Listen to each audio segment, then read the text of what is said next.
Si rien ne change, Il faudrait 33 ans pour atteindre la parité dans les instances de décision. Il est temps d'aller plus vite. accélérons le mouvement. Assises de la parité, le 28 juin 2022. Inscrivez-vous sur assise-parité.com.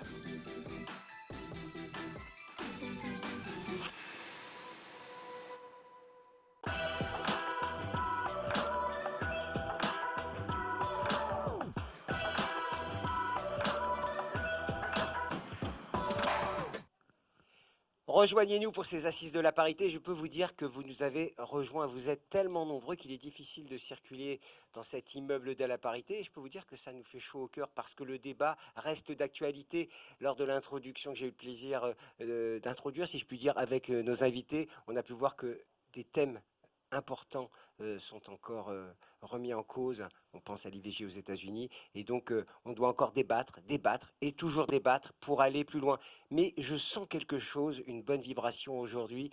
Quelque chose se passe. Et je dois dire que les assises de l'année dernière avaient donné le point de départ de quelque chose. Et aujourd'hui, il se passe quelque chose. Alors, je rappelle le thème de notre débat aujourd'hui, la parité levier d'attractivité dans un contexte de guerre des talents, hein, même si les choses changent. Le cadre réglementaire, d'ailleurs, aide bien les choses pour aller plus vite, pour aller plus loin, pour, dans les entreprises, aller vers plus de parité, dans les COMEX, dans les CODIR, dans les conseils d'administration. Et même, parfois, les mauvais élèves seront parfois tapés sur les doigts pour celles et ceux qui ne respecteraient pas un certain chiffre de parité. Donc on le voit. Et les nouvelles générations poussent les DRH et les directions générales à aller vers plus de parité. C'est pour ça qu'on débat aujourd'hui avec nos invités. Alors, à ma gauche, Bénédicte Chrétien, la DRH du Crédit Agricole SA. Une vraie différence. Crédit Agricole, c'est plein d'entités. Bonjour Gilbert, donc effectivement. À votre droite, oui, je me, je me place. Charvel Noble, Global Learning and Talent Management Directeur. Je l'ai dit en anglais, pourquoi vous êtes occupé du recrutement, gros, on va dire, à faire simple, chez Servier, labo pharmaceutique, emblématique, connu.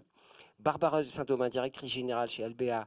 Avec vous, on aura un regard d'une ETI, Oui. Made in France. Exactement. Je crois qu'il faut le dire, où les entreprises familiales de taille intermédiaire, le I, donnent l'exemple souvent plus qu'on ne le croit. Alors, vous êtes dans une activité B2B.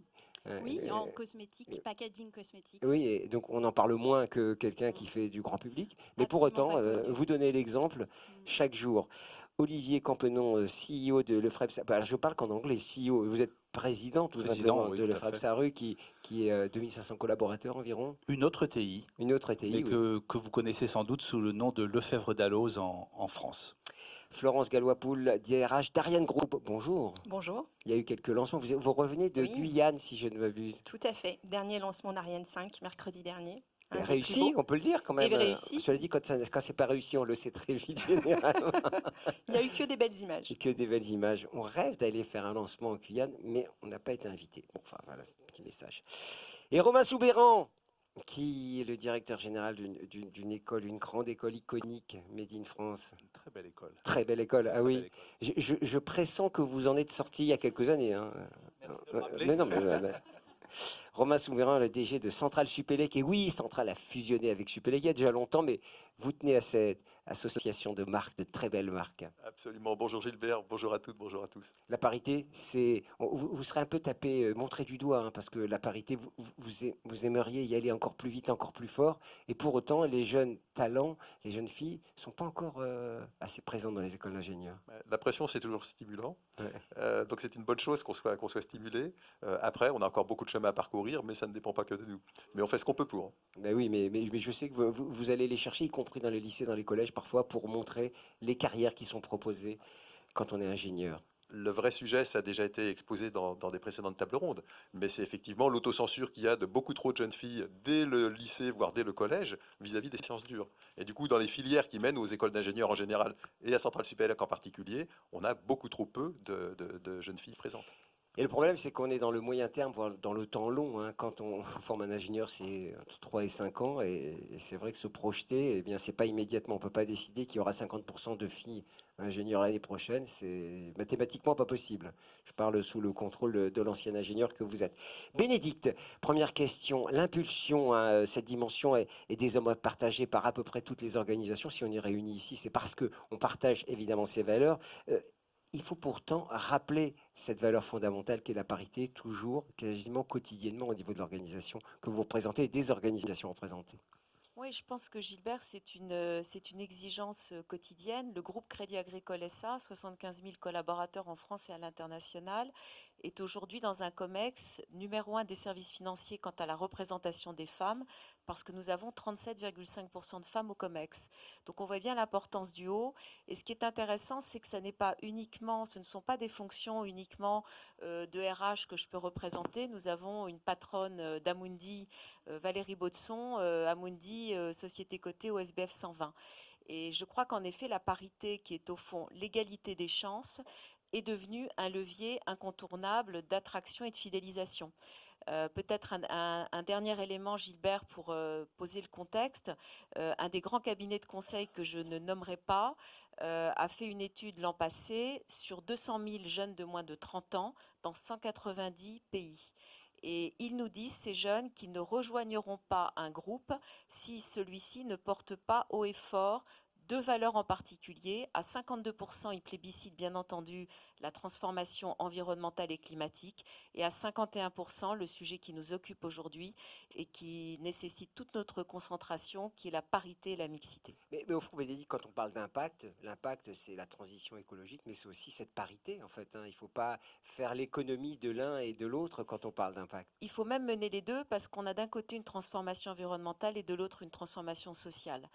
Et je pense aussi que la parité permet de transformer le management et que c'est un critère, la culture d'entreprise et la qualité du management sont des critères clés d'attraction et de rétention. On l'a sans doute déjà dit, on va le répéter, hein, les entreprises sont plus performantes quand la parité est respectée. Florence, une question, la parité c'est une obligation, mais c'est compliqué, hein, quand on est dans des domaines hyper techniques comme le vôtre, hein. On parlait de lancement de satellites, de fusées, c'est compliqué et pourtant ça doit être quelque chose qui doit être ancré dans votre ADN quotidiennement dans vos politiques RH. Effectivement, Ariane Group a fait beaucoup depuis déjà plusieurs années pour élever le niveau en fait de cette parité, malgré le même handicap que nous avons avec d'autres sociétés et dans l'industrie, d'avoir effectivement malheureusement des difficultés de recrutement. Des difficultés de recrutement puisqu'il n'y a que 55% des jeunes filles dans des études supérieures, seulement moins de 40% dans des domaines universitaires et techniques, et seulement 28% dans les sciences fondamentales, ce qui fait que c'est compliqué pour nous de Comment on fait? recruter. Parce que on peut Alors vous dire il justement, faut des filles, mais en même temps, il y a un moment, on est un peu coincé. alors justement, ce qu'on fait, c'est qu'on œuvre beaucoup sur le terrain pour accompagner ces jeunes femmes, ces jeunes filles, dès le collège, dès le lycée. On travaille avec des associations comme l'association Elle Bouge. On a mis Qui a en fêté ses place, 15 ans, si je ne m'abuse. tout à fait, on a mis en place tout un réseau de marraines qui aujourd'hui œuvre déjà depuis plusieurs années et ça nous amène effectivement une notoriété et une reconnaissance des équipes d'Ariane Group pour effectivement soutenir les évolutions dans ces métiers techniques.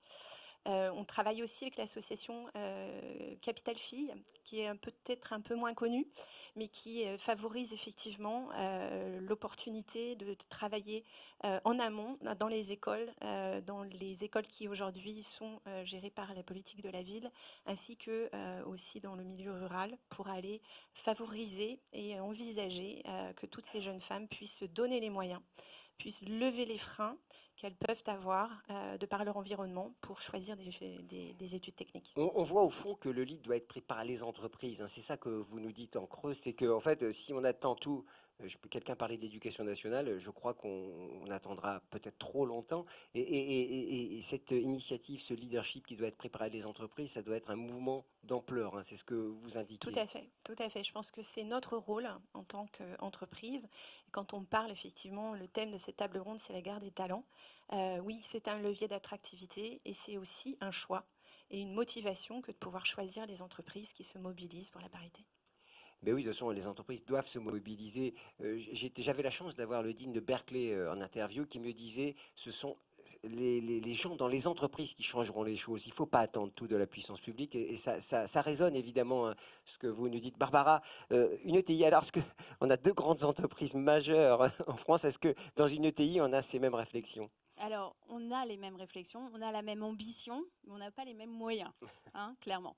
Bon, Albéa, juste en 2 mots pour expliquer, on fait du packaging cosmétique. Donc, nos grands clients sont des institutionnels comme L'Oréal, LVMH, donc avec tout, je dirais, ce capital réputationnel et ces initiatives en faveur de l'inclusion et de la diversité.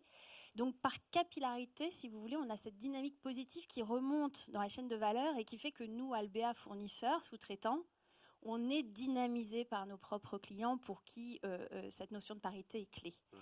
En revanche, quand on va à la sortie des grandes écoles, c'est sûr que... Je peux vous présenter le patron de Centrale. Hein, si voilà, ça pourrait m'intéresser en effet.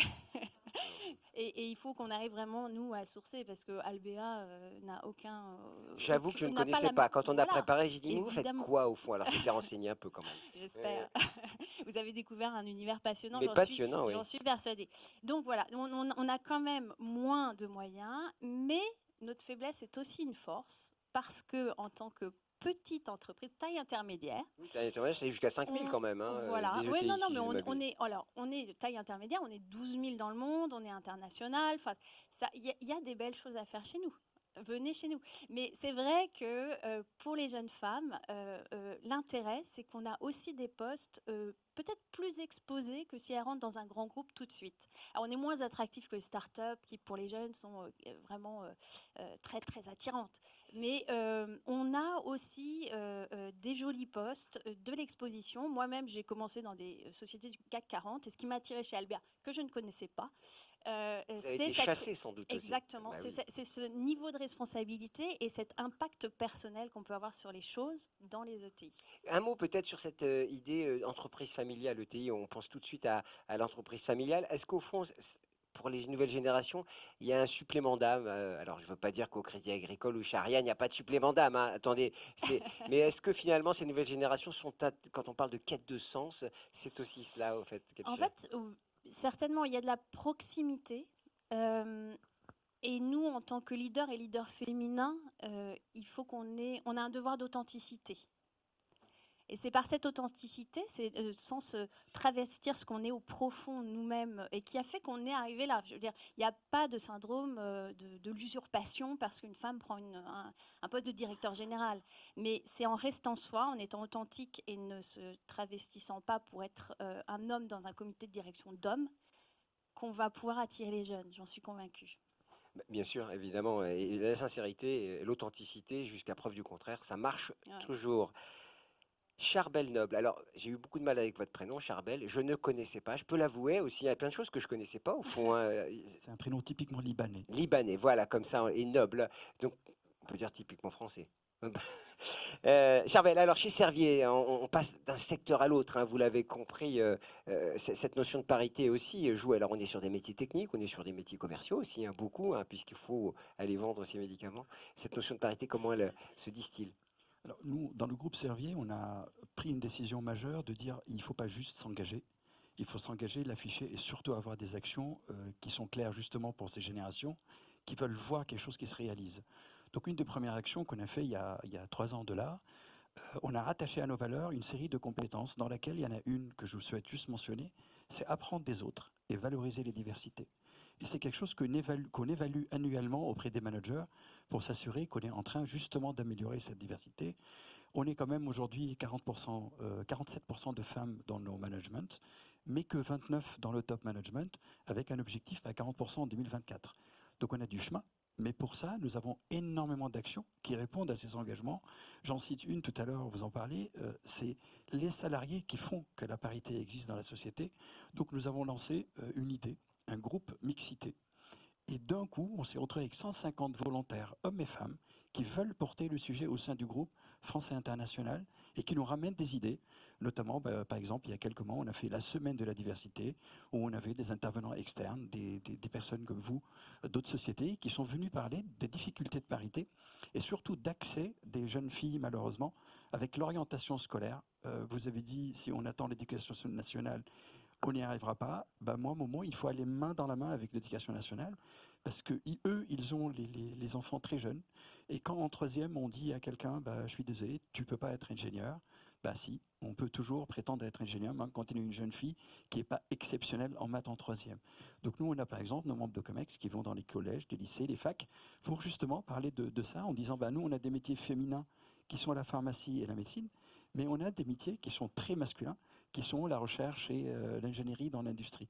Donc on a cette combinaison des deux qui fait que la complexité, c'est si on veut avoir de la parité, on prend que des pharmaciennes, nous, on a besoin de créer une parité intermétier qui va faire justement cette image du groupe. Chavel, vous savez, on parle d'accélération, vous savez, c'est le driver aujourd'hui, l'accélération. Alors 29%, c'est pas assez. Je suis entièrement d'accord. D'où Parce notre qu'il y a objectif, plein d'entreprises, on est beaucoup 40% plus. dans un an. 40, voilà, c'est ça, j'allais vous dire, c'est quoi l'objectif? 40% dans un an, grosse pression. Vous revenez ici l'année prochaine et on fait un point. Avec grand Je plaisir. m'en rappellerai. Avec grand plaisir. Messieurs, Olivier, alors vous êtes très investi. Alors vous illustrez peut-être ces nouveaux hommes qui sont très investis. Vous me parliez de votre association pour le cœur des femmes, non pas pour le cœur des femmes, on ne parle pas d'amour, on parle du cœur des maladies cardiovasculaires pour les femmes. Vous êtes investi dans le champ de la prévention. Ça démontre que c'est partagé en réalité. Oui, alors permettez-moi de rebondir sur l'ETI, parce que les ETI familiales, il y en a beaucoup en France. Vous savez que les ETI, c'est 3 lettres qui commencent à être un peu plus connues, et c'est important, parce que les entreprises de taille intermédiaire sont les premières à créer de l'emploi en France. Et donc c'est important qu'on continue à les développer. Et c'est vrai que les ETI familiales, elles ont ce petit plus humain, ce petit plus d'engagement, ce petit plus de regarder à long terme, parce qu'elles sont là dans la longueur. Et je pense que c'est un élément très important. On doit parler de l'attractivité. C'est une attractivité qui est forte. Mais pour répondre à votre question, je me demande qui ici n'est pas engagé pour la parité. Je pense qu'il faut y aller. Et c'est vrai que personnellement, j'ai eu la chance de le vivre assez tôt en ayant des expériences aux États-Unis. Et j'ai pris le risque, je me suis fait un peu railler quand j'étais un des 3 hommes avec Eric Tout-le-Monde et Bernard Michel à rejoindre le Professional Women Network. C'est vrai que quand vous mettez ça sur LinkedIn, vous avez des petits commentaires en disant qu'est-ce qui se passe, Olivier. Mais sérieusement, je pense que c'est ce que vous avez représenté ici aujourd'hui, c'est que ça ne peut se faire qu'ensemble avec des hommes et des femmes, en y travaillant conjointement. Et c'est vrai que je vous ai dit en préparant cette discussion, c'est que je fais aussi partie de l'association Agir pour le cœur des femmes. Je m'excuse, je vais être un petit peu triste, mais il faut vous le dire, mesdames, il va y avoir 200 femmes qui vont mourir aujourd'hui des problèmes de maladies cardiovasculaires. Et c'est quelque chose qui n'est pas connu. Nous, les hommes, on nous a tout de suite dit, attention, si vous avez mal au bras, faites attention, c'est que vous avez un risque d'infarctus. Ce n'est pas communiqué aux femmes. Et ça, c'est vraiment une différence contre laquelle il nous faut absolument lutter. Et ça vous oblige, vous, mesdames, à véritablement aller vous faire vérifier auprès de votre cardiologue. Et qui plus est, et c'est une des choses pour lesquelles l'association se bat, c'est que les instruments de médecine qui sont utilisés sont faits pour des hommes, pas pour des femmes. Vous voyez un peu le travail qui est à faire. C'est genré, hein, même la médecine. Mais c'est déjà, terrible, c'est terrible. Et donc, je rebondissais, oui, nous, entreprises, on a beaucoup à faire pour cette parité, et c'est un travail constant, mais pas que. Olivier, alors vous me disiez, vous savez, dans le droit, Gilbert, il y a pas mal de femmes. Donc la parité, pour nous, c'est déjà longtemps que c'est acquis. Mais ça veut dire que... À 65%. Oui, 65%. Mais c'est formidable. Mais il y a des secteurs où c'est possible. Voilà. Et je suis très fier d'avoir parmi les 5 rédactrices en chef, donc dans l'édition juridique, 5 rédactrices en chef, 4 sont des femmes. Elles sont brillantissimes. Oui, de toute façon, c'est une certitude. Et je suis sûr qu'il y a des hommes brillantissimes également. Heureusement. Heureusement.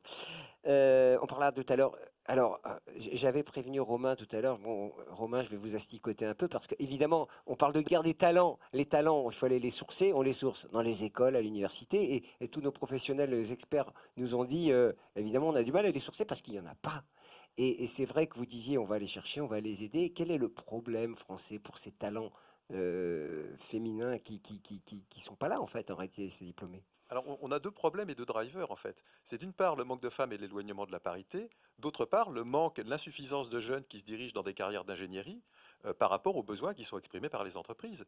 Et on a un déficit de jeunes actuellement dans les filières d'ingénierie qui fait qu'effectivement, à la sortie, les entreprises nous demandent plus de femmes ingénieurs, mais aussi plus d'ingénieurs en général. Et de sourcer les talents, comme vous venez de le dire, c'est prioritairement sourcer toutes les jeunes filles qui ont des très bons dossiers scientifiques, mais qui vont très majoritairement aller dans d'autres filières que les filières de sciences dures. Dans le juridique, par exemple. Par exemple. Dans le Y juridique, compris, dans la bah oui. médecine, dans les classes préparatoires économiques, mais on a une dispersion qui est très très forte parce que il y a un conditionnement, on y reviendra peut-être, mais il y a certainement un conditionnement mental, il y a une autocensure qui empêche beaucoup de jeunes filles de se lancer Mais, dans des études scientifiques. mais Romain, il y a quelques années, on est monté un peu, on est passé de 15% à 25%, et il y a un plafond de verre, il y a un plafond qui est... C'est un vrai sujet, hein, en tout cas, parce qu'en plus, les chiffres sur les inscriptions en prépa ne sont pas très Mhm. positifs. Donc, ça veut dire qu'on s'inscrit dans un temps long de pénurie. On s'inscrit dans un temps long, malheureusement, de pénurie, même si on fait beaucoup d'efforts. Les entreprises, et ça a été évoqué, beaucoup d'entreprises font des efforts pour stimuler, effectivement, encourager les jeunes filles à se lancer dans des études scientifiques. Nous-mêmes faisons beaucoup d'efforts. On a lancé beaucoup d'initiatives vers le lycée, maintenant même vers le collège, pour essayer de démythifier ce que sont des carrières scientifiques en général et d'ingénieurs en particulier. Mais j'ai vu une enquête de février dernier qui disait que 41% des Français considéraient que les femmes étaient moins douées que les hommes en numérique. Quand Ah vous bon? avez un tel Mais qui a conditionnement publié culturel, ça? c'était un constat d'une enquête qui avait été faite de façon large. Et dans la même enquête, 58% des Français disaient, enfin des Français et des Françaises interrogées, disaient qu'ils n'inciteraient pas leurs filles à se lancer dans une carrière liée au numérique. Ouais. Donc ça montre qu'il y a quand même encore d'énormes efforts de pédagogie à faire dans la population pour surmonter cette idée que les filles, même si elles ont des très bons dossiers scientifiques, ne sont pas faites pour faire des études scientifiques. Ouais, On est quand même dans un il y a paradoxe qui est des terrible et idées. qui est encore très prégnant. Alors, il n'est pas prégnant dans cette assemblée, Bah oui, j'imagine, oui. mais Heureusement, manifestement, il est prégnant dans pas mal d'endroits. Alors Bénédicte, une question, deuxième sujet. Alors le temps passe, pardonnez-moi, je regarde ma montre parce qu'on est très contraint par le timing, vous l'avez compris, on enchaîne des tables rondes, des rencontres, des échanges passionnants. C'est passionnant, rassurez-moi Olivier, d'accord. Bénédicte, un mot, les talents que vous recevez, ils sont attachés, ils vous disent mais est-ce qu'il y a autant de femmes que d'hommes chez vous? Alors comme on peut le demander, est-ce que vous êtes engagé dans la transition? Est-ce que vous avez une organisation du travail? Est-ce que vous êtes sur ce champ-là? Est-ce qu'ils s'attendent ça de vous maintenant? Oui, alors ils attendent ça de nous. Le groupe Crédit Agricole SA a beaucoup progressé, comme je vous le disais, au plus haut niveau. Donc je crois qu'il y a deux volets maintenant sur lesquels ils nous attendent et qu'on attaque avec beaucoup de volontarisme. C'est l'environnement même des sujets de parentalité. Donc nous avons annoncé la semaine passée que nous portions le fameux congé paternité qui existe en France, qui est de 28 jours. Nous allons le déployer dans tous les pays du monde. Et ça, c'est un truc énorme. On a, par exemple, notre deuxième pays, c'est l'Italie. Et en fait, on voit bien à quel point, en lançant cette initiative, on travaille de façon beaucoup plus pédagogique sur la culture, sur l'éducation. Nous avions, en juillet 2019, déployé le congé maternité rémunéré de 16 semaines partout dans le monde. Alors que, comme vous le savez, il y a un sujet aux États-Unis, il y a aussi un sujet dans de nombreux pays d'Asie. Donc, c'est de travailler sur la parentalité. Et l'autre sujet sur lequel nos jeunes et pas que nos jeunes, l'ensemble de nos collaboratrices et collaborateurs nous attendent, c'est sur l'équilibre de vie privée et vie personnelle. Et nous avons également annoncé la semaine passée, dans le cadre de nos nouveaux plans à moyen terme, 2022-2025, tout un travail que nous menons sur la flexibilité qui permet cet équilibre. Et c'est par exemple la possibilité, et là on est dans l'égalité des chances et on est dans la parité, de pouvoir prendre un congé travail à temps partiel pendant une durée courte de 1 à 3 mois parce qu'il y a un sujet familial qui expose à une nécessité pour les collaboratrices et collaborateurs d'être chez eux. Voilà.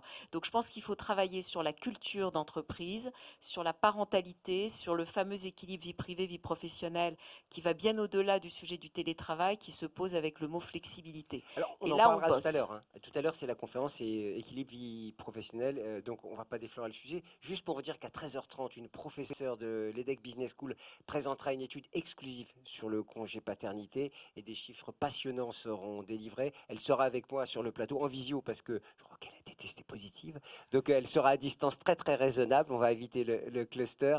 Il faut être aligné, hein, c'est ça ce que vous nous dites, Bénédicte. C'est quand on dit quelque chose, il faut que ça se traduise concrètement. Oui, il faut le faire. On ne Ouais, regarde que la preuve ouais. et c'est ça qui fait avancer. Florence, même question pour vous. Alors, c'est compliqué au fond, hein, parce qu'ils exigent une parité, mais vous leur dites, nous, on ne pourra pas faire plus que ce que les écoles nous donneront, hein. Alors du coup, ce qui est important pour nous, c'est d'assurer effectivement ce que l'on dit à l'extérieur et ce que l'on fait à l'intérieur de l'entreprise, et qu'on puisse assurer d'abord une égalité au niveau des rémunérations qui est atteinte chez Ariane Group depuis plusieurs années maintenant, sur lequel on a mis un certain nombre d'outils de mesure et d'accompagnement avec un accord d'entreprise qui travaille effectivement les sujets de rémunération, les sujets de formation et le sujet aussi d'accompagnement qui pour nous est très important pour pouvoir donner confiance à ces jeunes filles, à ces femmes qui nous ont rejoints et que nous voulons développer parce que là aussi, dans l'entreprise, dans les métiers techniques, quand elles ont choisi des études scientifiques ou techniques, elles ne restent pas toujours et elles choisissent un certain nombre de fois des carrières qui ne sont pas des carrières techniques, d'expertise, de spécialistes ou même de management d'équipes techniques. Donc on a un travail à faire pour s'assurer que on garde ses talents et que effectivement on puisse faire la différence dans l'accompagnement que l'on propose, à la fois sous forme de mentorat, hein. On a monté tout un programme de mentorat de ces femmes, fait d'abord par le comité de direction qui se mobilise pour soutenir le développement, donner l'opportunité à ces femmes de se faire confiance dans leur filière et dans leurs évolutions au sein de l'entreprise, ainsi que aussi un sujet de coaching et d'accompagnement d'équipes un peu plus larges avec du co-développement pour lequel on travaille aussi au sein de nos différents sites. Vous avez prononcé le mot la confiance. Ça, c'est très important parce que la confiance en soi, quand 41% des Français disent bah, ma fille, de toute façon, elle n'est pas bonne pour les filières scientifiques, c'est colossal en fait, hein. Je pense que c'est un sujet majeur. C'est au cœur des enquêtes que nous a cité effectivement Centrale Supélec, hein, parce que je pense que c'est pas un plafond de verre, c'est effectivement un sujet de société que de laisser ces jeunes filles et ces femmes se faire confiance. Et c'est le rôle de l'entreprise au quotidien dans leur accompagnement que de savoir amener un accompagnement dédié à cette problématique de confiance. Moi, je dis, il faut oser. Barbara, vous avez osé reprendre une boîte industrielle dans une. Ça se passe où, Albert? C'est dans la région parisienne? Alors le siège est à Gennevilliers, en Oui. région parisienne, Et et j'imagine dans les- mon scope, moi j'ai 2 usines, une près de Nancy, une près de Reims. Alors, on évoquait hein, sur ce levier d'attractivité les nouvelles générations, les jeunes cadres, les jeunes Mm. techniciens qui viennent chez vous. Est-ce qu'ils sont sensibles? Alors, j'imagine ils sont sensibles déjà au fait que la DG soit une DG, si on peut dire. Oui, ils sont sensibles à ça, évidemment, mais quelque part, les jeunes talents qu'on attire, ça fait partie de leur ADN. C'est-à-dire que pour eux, ça doit être un acquis, ça doit faire partie de nos valeurs et de notre réalité, notre quotidien.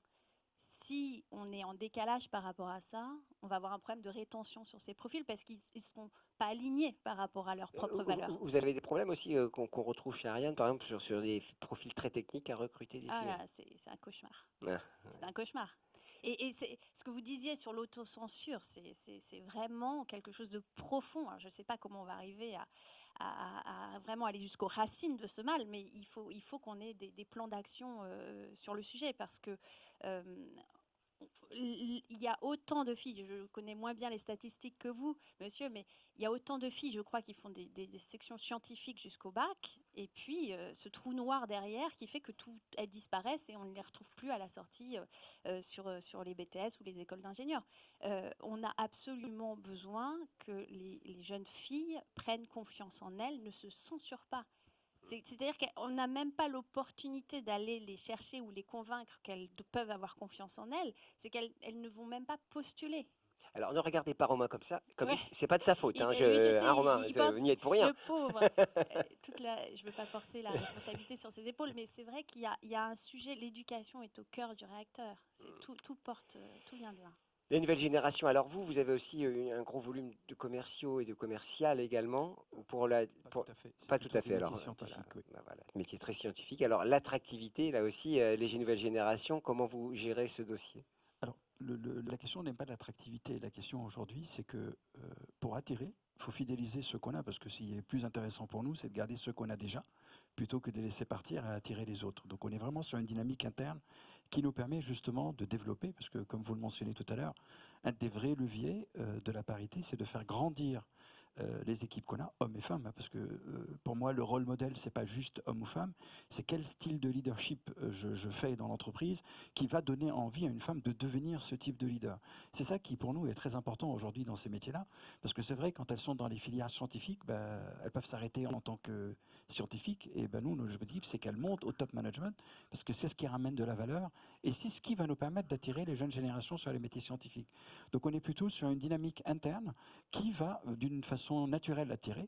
Et je vais juste mentionner une chose, c'est que les jeunes générations, quand on les a en entretien de recrutement, ils ne nous posent pas la question, est-ce qu'il y a de la parité ?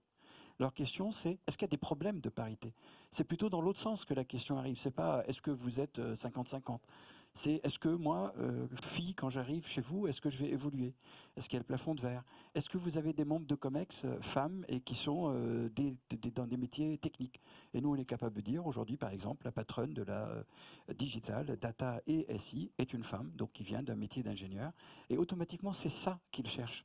Au-delà des pourcentages de personnes, ils cherchent ce qu'on est capable vraiment de promettre et qu'on a déjà fait par ailleurs. Des rôles modèles, hein, c'est Bénédicte. Hein, Rôle modèle et j'irai encore on plus met le loin. micro de Bénédicte, c'est possible?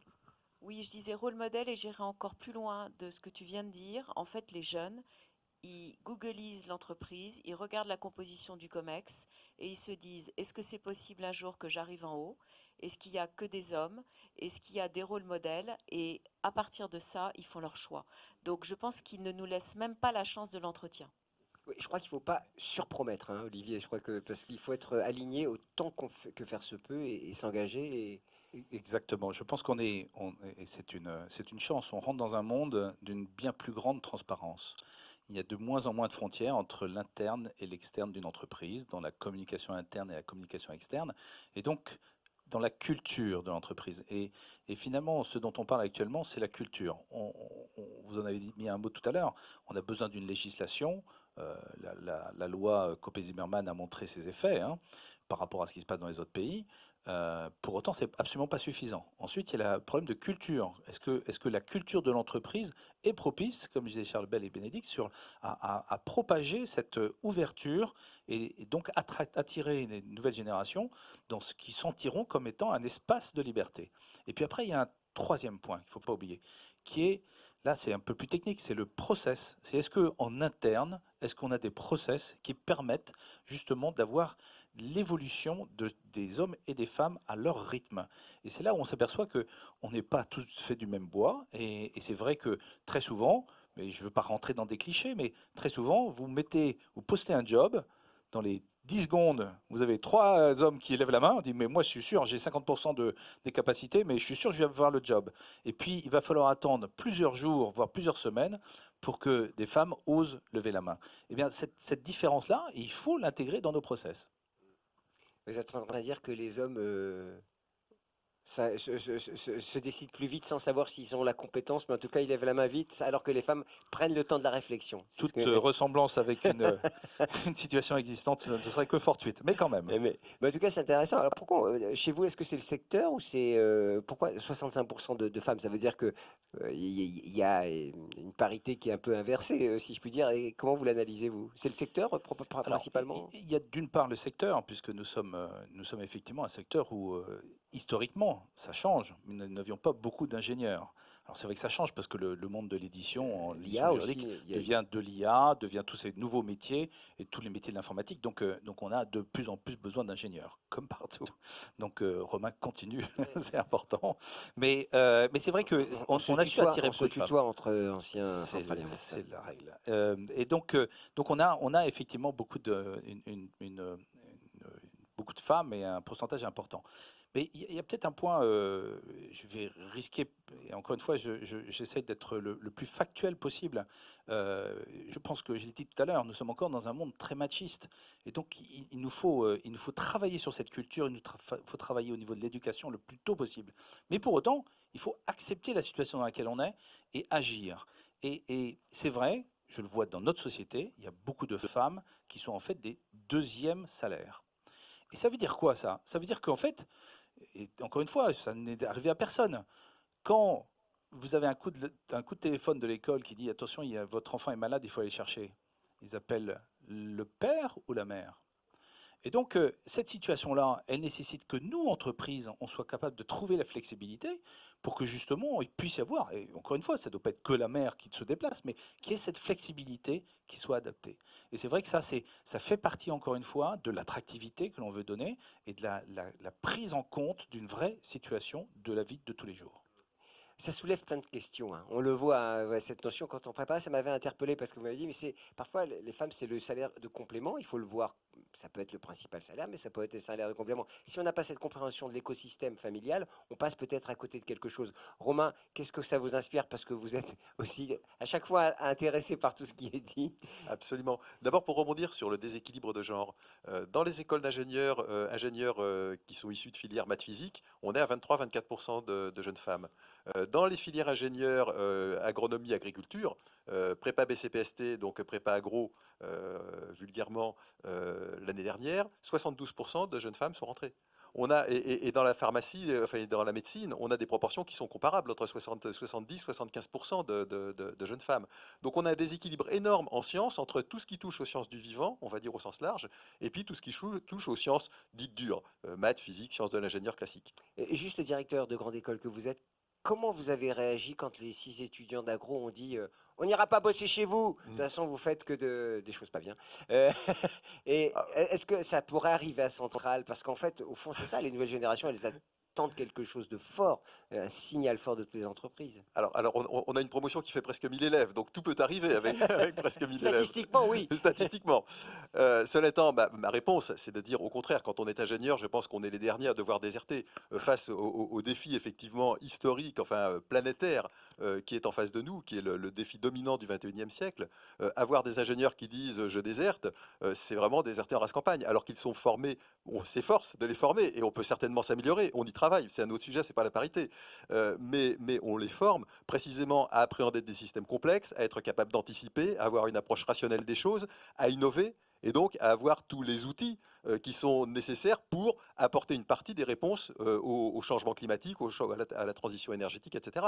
Je ne fais pas du scientisme, la science ne résoudra pas tout, mais je pense qu'il y a des éléments qui peuvent être apportés, des éléments technologiques qui peuvent être apportés pour réduire les atteintes à l'environnement et pour limiter les effets que l'environnement en pleine évolution ont sur les sociétés humaines.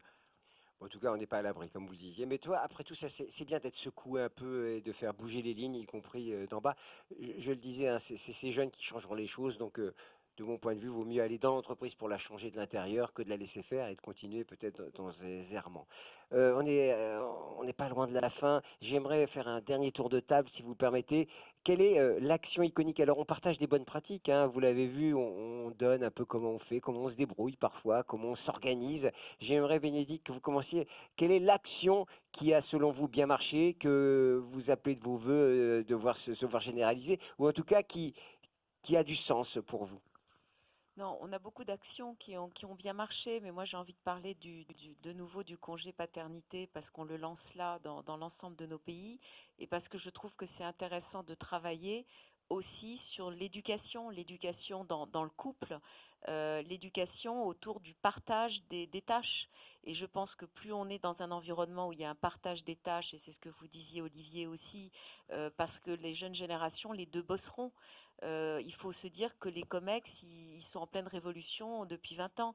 Il y a 20 ans, on avait des hommes au COMEX dont les épouses ne bossaient pas la plupart du temps. Aujourd'hui, on a des couples, les jeunes, les deux bossent parce C'est-à-dire qu'ils qu'en le plein font. comex, l'enfant est malade, le papa doit venir aussi, parfait. Ouais, enfin aujourd'hui, les jeunes, pour des raisons aussi économiques et réalistes, les deux travaillent. Et je crois surtout, moi, je suis très confiante sur notre débat parce que je pense que dans 20 ans et même dans 10 ans, ce sera plus un débat parce que les jeunes générations portent nativement la parité et l'égalité des chances. Voilà ce Vous, que je vous crois. êtes en train de dire, quand on va nous regarder dans 10 ou 20 ans, on se dit, mais qu'est-ce qu'ils disaient ces ringards là dans leur débat pendant les assises? J'espère Ouais, merci. Parlez que pour les vous choses peut-être. auront bougé, Les Gilbert. choses auront bougé. Bon, on sera dépassé complètement. Allez, on va faire un tour. On va passer la parole à l'action iconique, moi, qu'on retiendra si on devait retenir une chose après tout. Alors pour nous, ce qui est important à mettre en avant, c'est toute cette partie qu'on fait pour justement les jeunes femmes dans l'entreprise, pour assez briser ce plafond de verre.